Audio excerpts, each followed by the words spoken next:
Hello everyone! Welcome po sa ating channel. This is Coach Jared. Good morning, good afternoon, good evening to everyone po na nandito ngayon sa ating live stream. At please don't forget to subscribe dito po sa Coach Jared Live YouTube channel. Pa-follow po ang ating Facebook page, Pinasabat with Coach Jared. And ano pa ba?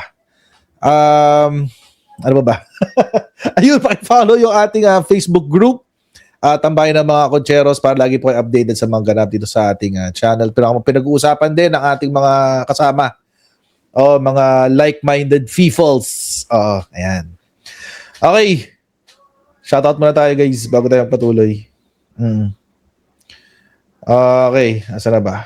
Asa na ba yung ating Shoutout muna tayo. Okay. Slow mode. Game. Game. Okay. Shoutout muna tayo guys. Nagsabay pa sila sa Ate Susan tsaka sa Ate Trexie. Game kay Ate Susan naman. Ayan, basahin natin kay Ate Susan. Ayan, shoutout kay Ate Susan, kay Ate Trexie, Ate Elisa C. James, Kuya Nelson Guntan, Arnel, Jek, Ate Nilda Galvez, Ate Mishi, Ate Nilda Arceo, Sir Pascachi, Chiro Kansaki, 51 Billion Movement, Manat May, at BJ Cans, may kulang. Si The Greater One, tsaka si The Greater One, wala. Tsaka yung mga moderators natin na yung mga ating mga tawag dito, mga writers. Si Kina tsaka si PS Moderator. Ayan. Okay. Sa iba naman. Ay Bakungan, Kuya Nelson, hindi, mali. Nelda de los Santos, Sam the Expert, PW Discarte, Lia Marian, Joel Evangelista, Chafa Hardo, ano to? Le 57. Oo. Guwapo. Sige na lang. Edita Bonifacio, Jack Gamer PH, Marites de los Santos, Chokozine Ungria. Okay?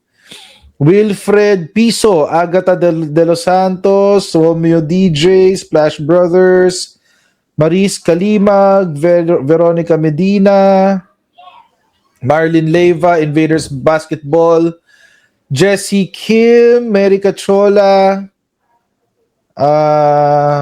Aris Garavillas, Cesar Cabrera, PW Discarte TV, Tita Bonifacio, Tita Malaysia, JCR, Miles Creative Media, Gilbert Gajo, Gloria Valdez, Cindy Coser, Chris Angel, Milet Wakatsuki, Carlo Cabezon, Bebs Salute, Ador Batislaon, at saka si Alucard Paxley. Salamat sa yung super chat. God bless po. Ayan.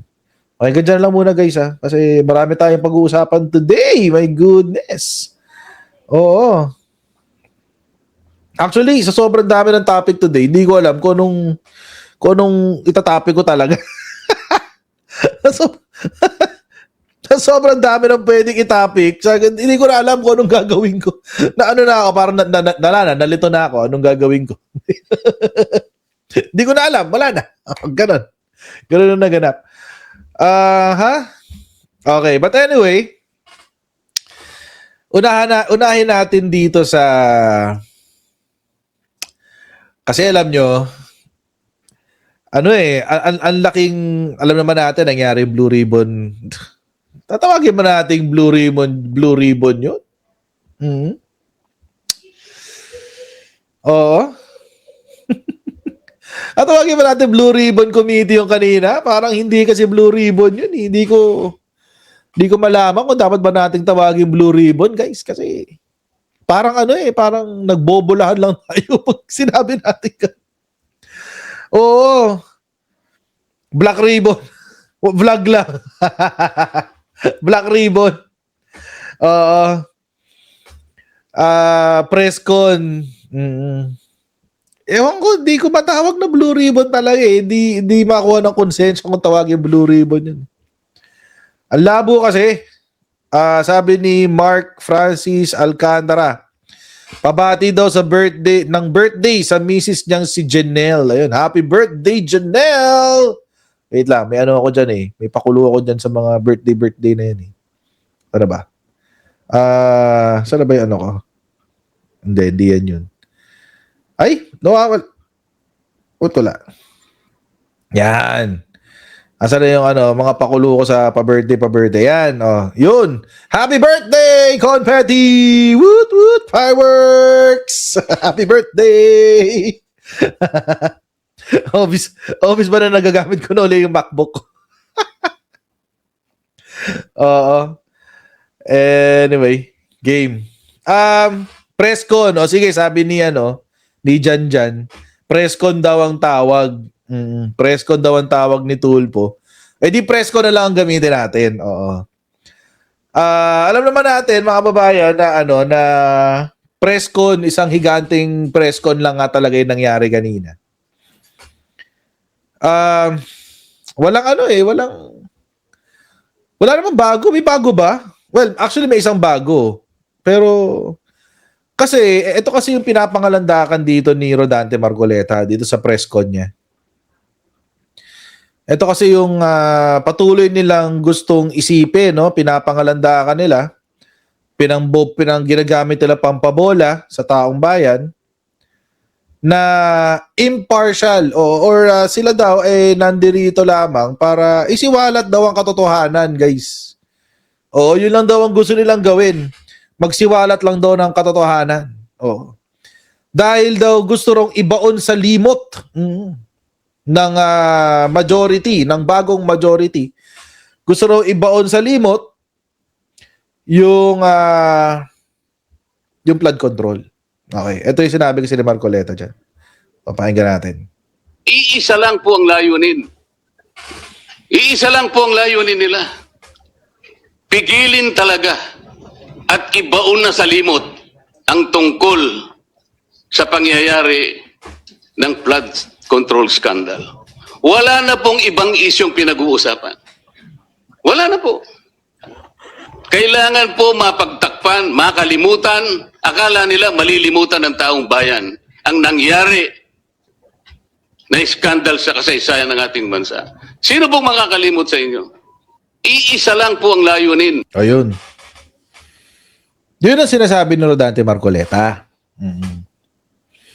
Yun ang gusto niyang ipaisip nating lahat or yun ang gusto niyang ipalabas sa ating lahat na may itinatago, may inililibing na impormasyon na parang merong conspiracy na ang flood control ay gustong malimutan, ayaw pag-usapan, etc. etc. Ang problema dun sa sinabi niyang yun, mga kababayan, yung kanyang sarili mismong hearing tumraidor sa kanya. Yung kanyang sariling hearing mismo ang tumraidor sa kanya. Yan nga rin ang sinabi ni Erwin Tulfo kanina. Bakit walang banggit si Mark Villar tsaka si Loren Legarda? Patay. Bakit walang banggit si Loren Legarda tsaka si Mark Villar? Bakit to napakalaga nung fact na yan? Kasi eto yung sinumpaang salaysay na pinost nila noon. Kinuha ko pa to kay Greco Bellica. Greco, hindi mo pa rin ako sinasagot hanggang ngayon. Tigas ng mukha mo, post ka ng post. Eto yung nauna na sinumpaang salaysay nila. Ayan, 'di ba? Yan yung may mga AI, yung mga picture na AI, etc. etc. Ayan, dami. Okay. Ngayon, mga kababayan, may makikita kayong parte dito na sinabi ng 18 bribe Marines maaalala daw nila. Maaalala nila, guys. Maaalala nila pag tama na yung presyo. Mga maaalala namin sa ngayon na dinilibera ng pera ng mga mababatas. Maaalala pa lang nila basta tama yung halaga, guys. Okay. Marami kaming mga nasaksihan na mambabatas na nagbigyan ng pera na nakasilid sa expandable envelopes. Okay, etc. etc. Ah, Erwin Tulpo. Sino pa? Cheese Escudero. Nakasama nila. Hindi binanggit, di ba? Hindi binanggit, Cheese Escudero. Ah, Ayan, oh. Kasama si Saldico ay nag-deliver ng 4 na iba't ibang laki ng maleta kay Senator Cheese Escudero. Bakit? Anong problema, Rodante Marcoleta? Bakit walang banggit niyan kanina? Ha? Umaasa pa kayo na maliligawan niyo pa si Cheese Escudero para bumalik sa inyo? Wala. Walang balik. Walang ano.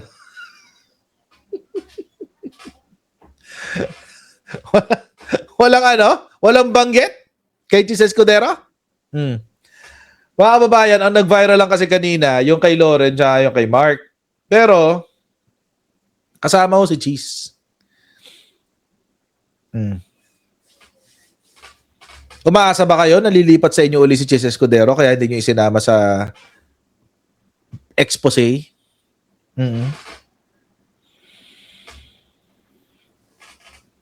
Di ba? Ito.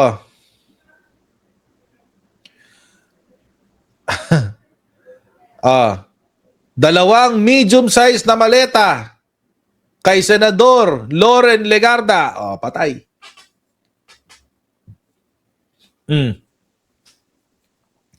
Ano sabi ni Loren Legarda kanina nung opening ng nung hearing, press con? Pakinggan daw natin ang sasabihin ng mga bayani na ito. Mga bayani daw.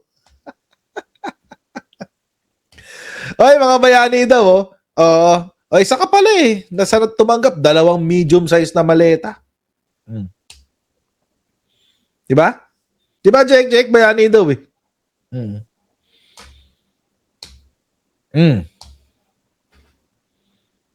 Dalawa yan. 2024.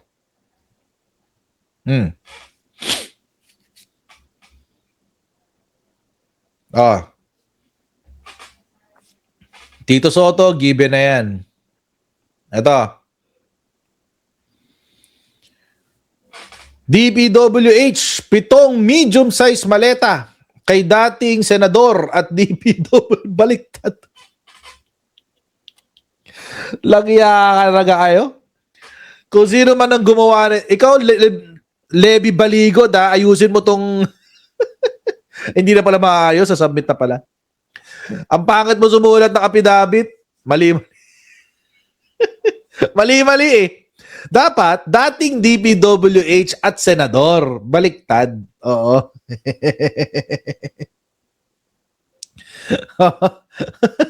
Baliktad eh. So kayo na lumalabas, dating senador, tapos ngayon DPWH secretary na si Mark Villar. Mali. Bobo din to si Levito Baligod eh, kaya alam niyo, ewan ko ba, sabi ko nga sa inyo mga babae, hindi lahat ng abogado mahuhusay eh. Speaking of abogado, by the way, merong isang abogado na nagwawala ngayon sa social media dahil sa in-announce na, dahil sa sinabi ng IBP. Share ko kanina yan sa mga sa mga tao dito, sa mga moderators sa GC namin. Sabi niya, paano daw, sabi ni Libagan, paano daw naging out of the compelling the compulsive powers of the Senate, sino ba to? Si Bato de la Rosa at saka si Jinggoy Estrada, sabi nga magmo-motion lang daw sa court, pwede na raw pumunta. Sige, tingnan natin ang history. Try nyo ngayon papuntahin si Bato. Try nyo ngayon papunta. Sabihin nyo kay Alan Peter, ngayon siya pumunta ng Senado si Bato para mabawi nila uli ang majority.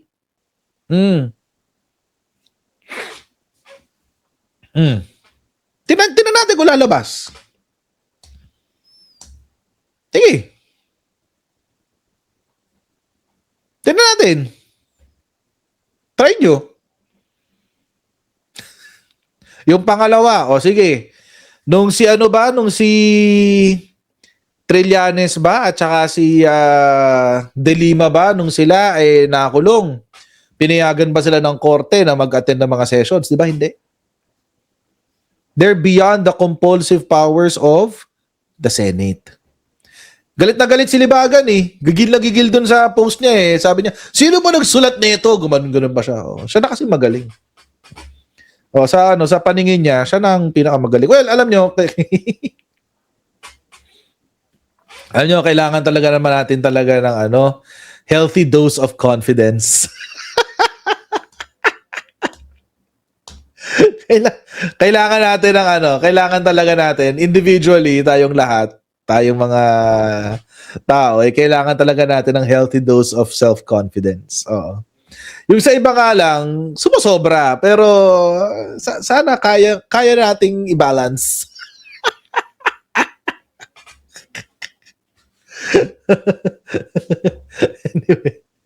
Anyway. Ay, nako. So yun. But anyway, ito nga. Na-distract tuloy ako. Kay dating DPWH Secretary at Senador Mark Villar noong 2022. Imagine, 2022 pa nagbigay. Kailan kaya to? Kailan kaya? Specific. Noong 2022.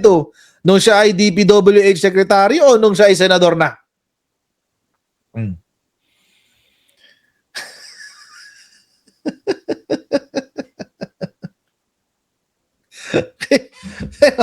Meron ba? meron ba specific na date, Jarn? Para malaman natin. But anyway, mga kababayan, the point is, akala ko ba yung majority ang naglilibing ng katotohanan? Akala ko ba si Senator Ping Lacson ang naglilibing ng katotohanan? Si Senator Tito Soto ang naglilibing ng katotohanan? Bakit sa hearing nyo kanina, hindi nyo binasa itong dalawang parte na to? Oo, yung kay Loren Legarda at saka yung kay Mark Villar. Oo. Akala ko ba ang gusto nyo lang maisiwalat ang katotohanan.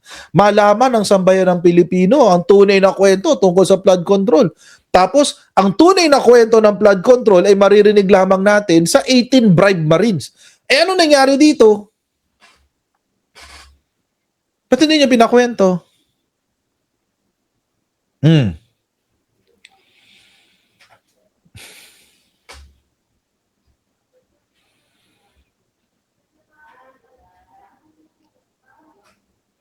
Ba't hindi niyo pinag-usapan kanina sa hearing?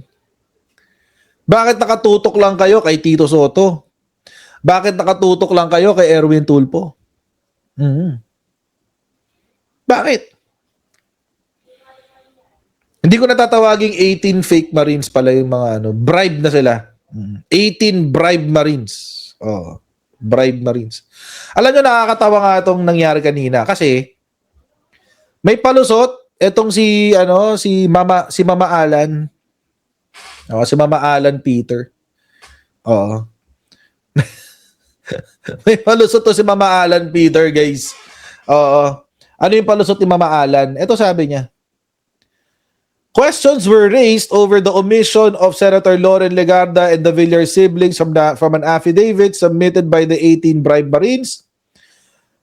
Cayetano said Thursday had not yet reviewed the document. Ay, nagpahiring ka pero hindi mo nabasa yung affidavit? Tanga ka lang.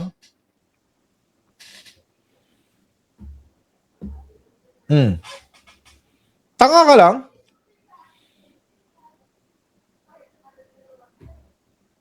Cayetano said he'd only just seen the affidavit and had not read it when it was presented in the hearings led by his block. Ngayon ko lang nakita yung affidavit. Ay, kaya hindi kayo reliable eh. Oo. Hindi ngayon ko lang nakita eh. So dalawa lang yan. It's either you are an incompetent senator or you are a biased senator. Either of the two. But you cannot be both. Or you're incredibly incompetent, incredibly stupid, or incredibly biased. Yun lang yun. Ngayon lang daw niya nakita yung affidavit. Palamuhan ito, ngayon lang niya nakita, February 18 ba yan? Nag-viral pa nga yan. O 25. February 25 pa nga yan pinost si Greco Belica eh. Di kayo nag-uusap ni Greco Belica? Di kayo nag-uusap ni Greco Belica? Ha? Diyos ko. Ang lala nito ni ano? Yung incredibly stupid na lang. Di ba pwedeng yung incredibly stupid tsaka incredibly incompetent? Ay, Diyos ko. Hindi ka masasalba ng pa-lord-lord mo dito. Hindi ka masasalba ng pa-lord-lord mo dito, Alan Peter. Mga pa-Bible verse. May pa siya sabi kanina eh. 3 libro daw ang sinasandalan niya. Ang konstitusyon, ang rules ng Senate at ang Biblia. Sablay ka na nga dun sa Constitution, sablay ka na sa Rules of the Senate, sablay ka pa din dun sa Biblia. Wala ka sinasandalan, girl. wala ka sinasandalan, girl. Diba?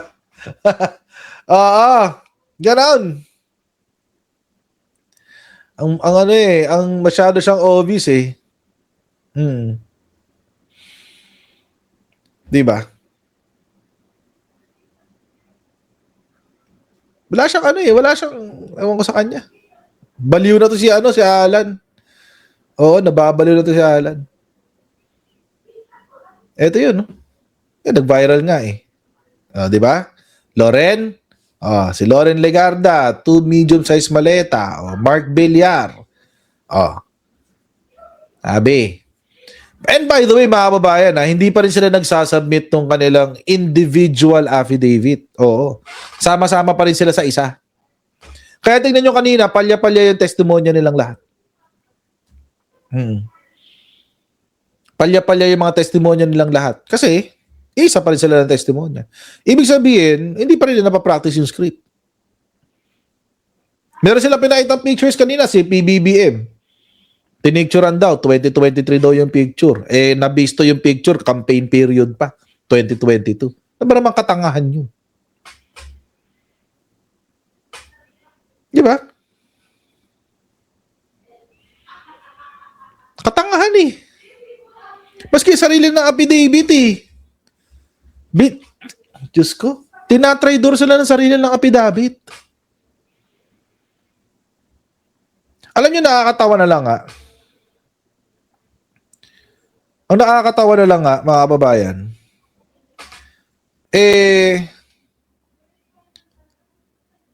kung saan humuhugot ng kapal ng muka etong si Rodante Marcoleta para mag-moralize at sabihin na siya yung merong hawak ng katotohanan. Kaya nga kaya nga binira siya ng onti dito ni Senator Ping Lacson eh. Pakinggan natin. Sasabihin niya natin, Weng, si Senator Panfilo Lacson. Senador, magandang umaga po sa inyo. Si Joel Siweng po ito. Good morning, sir. Good morning, Joel. Weng, magandang umaga. Alright, anong in-anticipate ninyo mangyayari ngayon sa Senado? Considering na, sabi ho ni Senator Alan Cayetano, itutuloy nila yung kanilang investigasyon dito po sa Senate Blue Ribbon Committee. Well, unang-una, nagpalabas ng memo yung si Acting President si Erwin Gatchalian na work from home. So, in-expect natin, walang masyadong empleyado except siguro SAA kasi high alert sila. Yes. And nakaready naman, nangako naman ng augmentation ng PNP personnel si Secretary John Vic Remulla para kung sakaling merong gulo, masawata ito. Pero alam mo, bilang senador, hindi naman sila pwedeng pigilan na pumasok sa Senate kasi nandiyan ang office nila. So, they can do what they want, pero sino magre-record ng proceedings na sinasabi nila? Kinancel na rin ni Senator Erwin yung invitation. So, sino yung resource persons nila? So, maraming problema silang haharapin kung itutuloy pa rin nila yung sinasabi ng hearing dahil wala na sa matuwid dahil nga deklaradong bakante na at na-appoint na-elect na yung bagong chairman. Tsaka wala rin pong bang aircon, wala rin mag-on ng mga mikropono, sound system doon sa plenary para sa kanilang committee hearing. I suppose so, kasi nga work from home eh. Yes. Parang sa nagkaramang araw sila eh. Forward na natin Magkakaroon ng mababalik na sabihin na natin quote-unquote normal yung aktibidades dun sa Senado. Sa Senator Lacson, hindi ba naging mahirap para sa inyo nakumbinsihin si Senator Cheese. Ano yung naging process nun para siya ay dumalo sa session kahapon at eventually you got the quorum? As far as I know, ewan ko sa ibang kasamahan ko, pero as far as I know, walang nag-convince sa kanya. Matagal na niyang pag-iisipan yan. Tinitimbang niya kung ano magiging implication o consequence kapag siya nag-form ng quorum. Remember, kaya siya nagpunta doon primarily Yes. para makapagtrabaho ang Senado. Kaya ang sinasabi niya, kaya laki ng pasasalamat namin sa kanya, not for anything, but yung concern niya sa institusyon, sa Senado. Yun naman ang kanyang pahayag eh. So wala akong alam na nag-convince sa kanya at walang kondisyon. Wala naman kami, dapat napag-usapan namin kung ano yung kondisyon na ibibigay o hinihingi niya o ano yung concession na ibibigay namin. Wala naman kami napapag-usapan sa caucus na ganun. Pero alam niyo po na darating siya kahapon. 1 o'clock ng tanghali lang namin nalaman. Na Nagpasabi siya na may darating abiso siya. na darating siya. Oo. At ang pagkasabi pa nga, alas 3 yung mag-ano kami, mag-umpisa ng session. Humigil lang siya ng mga, initially gusto niya mga 4 o'clock siya papasok. Pero nung ba nung huli, tumawag uli siya at sinabi niya na kung pwedeng mas agahan na. So ganun nangyari, mga 3:30 yata siya na pumasok eh. Siya lang ba inaasahan ninyo? Kasi may mga lumalabas na mga balita na meron pa raw isa eh. Kaya lang di daw nagkaroon ng kasunduan doon sa konsesyon na hinihingi. Kaya si Hindi. Senator Chismis yun, Joel. Chismis yun, Chismis Senator. lang yan. No? Ang talagang totoo, as of 1 p.m. kahapon, si Senator Chis. Okay. May kinakausap pa po kayong iba? Yung ibang mga kasamahan ko, may kinakausap. Ako, ipagtatapat ko na, no? Hindi naman kinakausap, kundi nagko-communicate kaming kaming apat, ano? Kasi kami yung original na minority noon. Opo. Sa Senator Tito, ako, Senator Mix, saka Senator Risa. Kami yung tawag namin sa sarili namin noon, di ba? Mythical 5. Yes, oo. So parang namimiss namin yung dating samahan namin. So ginawa ko, pinadala ko ng message si Senator Loren. Sinabi ko lang sa kanya na namimiss ka ng grupo, baka pwedeng magkape for all time's sake, walang pressure, wala mas ganang pag-usapan, nasa sa kanya. Parang gano'n lang to, no? Di lilipat Pero yun si ang Loren. sagot niya lang sa akin na nothing has changed, ibig sabihin magkakaibigan pa rin kami. Doon kami natapos. So walang usapan kung lilipat siya sa grupo. Di lilipat yan si Loren. Di lilipat yan. Kasi feeling ko magfa-facilitate siya ng internal kudeta niya. Oo. Magkukudeta siya sa grupo ni Cayetano. So hindi yan aalis. Kasi kung doon siya, kung lilipat siya kay Tito Soto, hindi siya mapapansin doon.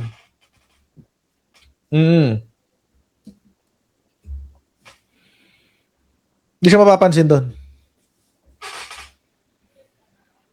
Kasi ang daming pwedeng mas qualified sa kanya. Nandun si Tito Sen, pwede siyang bumalik. Pwede si Ping Lacson, pwede si Win Gatchalian. Nandun. Si Chis Escudero, dating SP, pero malabo rin naman maging SP yun. Si Mig Subiri, dating SP. Mas maraming mas qualified sa kanya doon, sa kabila. Hindi siya magiging SP doon. Dito sa kabila, sa grupo ni Cayetano, ang kalaban lang niya, most probably, is si Pia Cayetano. So, hindi siya lilipat sa sa bagong majority. Sure yan. Lumipat na raw si Joel, hindi ko sure. Tingnan natin.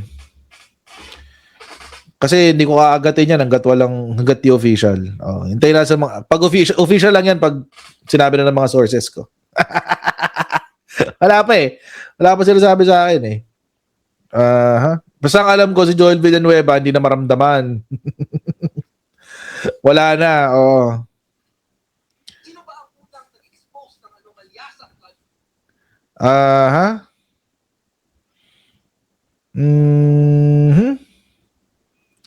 chismis lang galing sa mga DDS.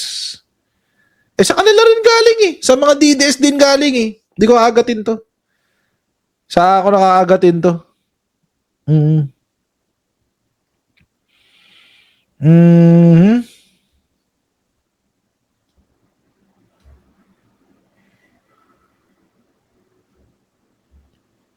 Oo. Hindi ko pa aagatin to. Oo. Not yet. And alam nyo mga kababayan, kahit naman lumipat siya, wala rin point. Kasi kanina nagpunta ng Bulacan na RTC si si Deputy Ombudsman Clavano tsaka si DPWH Secretary, what's his name? Anong pangalan nun nung DPWH Secretary natin? Nasa isip ko iba eh. Anong pangalan niya? si Dizon, si Vince Dizon. Ayan. Oh, ayan si Vince Dizon. Ayan. Nagpunta sila ng Malabon RTC, may kinasuhan daw sila, yung isa big fish. Oh, so Bulacan RTC. Alam na natin. 'Di ba? Malabon pala, Malabon RTC. Ibig sabihin doon naganap ang krimen sa Malabon. So, good luck. So, ewan ko kung ayan, si Curly Discaya kasama, tsaka si Sara Discaya, magkasama silang kinasuhan doon. So yun. So, even if he jumps ship, lumipat siya di sa majority, well, okay lang. Mas maganda, di ba? May 13, pero kakasuhan pa rin siya. So, yun. Good luck. Anyway, tuloy natin to. Ang grupo ninyo, hindi. One time, nagkabiruan. Dinala siya kasi nagkokokos kami sa office ni Senator Mig sa 5th floor. Pinuntahan siya sa 6th floor, tinawagan siya. Tapos inescortan niya, papasok. Tapos nung nasa loob na, yun, puro kantsawan lang. Na, mga natural allies tayo, nandito ka na, huwag ka na umalis, parang ganon. Oo. Pero kantsawan, walang seryoso na mahiya ka sa sarili mo, bumalik ka sa amin. Oo, Walang walang ganon. ganon. Pero kasi isa siya sa mga nagsabing illegal ang nangyari kahapon eh. Yeah, we respect her opinion on the matter. Pero maliwanag sa konstitusyon at saka sa jurisprudence, pati yung legal president. Kasi alam mo, Joel Weng, nandoon siya noong 2015. Yes. Nasa Senado siya, si Senator Alan, Senator Pia. Nung nagdeklara ng quorum, ng 12 lang sila. Dapat kung gano'n ang kanilang theory, dapat noon pa lang, tumayo sila, wala tayo quorum, 12 lang tayo. Yes, oo. So bakit ngayon kinu-question nila? Yun ang, kaya dapat alam mo, maingat ka sa ginagawa mo 14 years after, Yes. so many years after. No? Ingatan mo, mag-review ka muna Marami kang kung ano yung dapat tandaan, ginawa mo na mga nakaraang taon pag may malalaking issue. Senator, paano niya itinutuloy si Senator Cheese ngayon? Part of the majority, independent, or still part nung bagong minorya? As of now, kasi unless tumayo siya sa floor at magpahayag siya na independent ako, as of now, we consider him as a member of the majority. So you consider the majority now as 12? Yes, as of now. Oo. Unless nga, nagkaroon kami ng session, mag-manifest siya sa floor tulad ng ginawa ni Senator JB at saka Senator Mix nung una, di ba? Sinabi nila na independent kami. Okay. Malinaw po yun kasi may statement si Senator Cheese kagabi after nung nag-adjourn si Nidia kayo na wala akong sinasaniban na grupo at wala akong iniiwan. Dumating ako sa Senado para magkaroon ng quorum at para magkaroon na ng magtrabaho na ang plenaryo. Sabi nga ng mga abogado, res ipsa loquitur. No? Yes. Kung ano yung nangyari. Speaks for Kasi bumoto itself. siya sa amin eh. Ano Yes. yung sabihin nun? Correct. Oo. Ganun Nandun talaga. nga siya para mag-provide ng quorum of 12. Pagkatapos bumoto siya. Doon sa lahat ng yung motion to declare oppositions vacant, ma-elect yung pro temp, Yes. majority committee on rules, etc. etc. So, ang tawag natin doon, members siya ng majority. Okay. As of now, as of yesterday, Opo. or as of now, unless i-manifest niya Sa floor. formally sa floor, pag nandiyan na kami may session na, oy, hindi ako sa inyo independent ako. Ibang usapan yun. Opo. Siguro huli na lang, Senator Ping, kasi isa sa mga binibida ng grupo ho ni Senator Alan Cayetano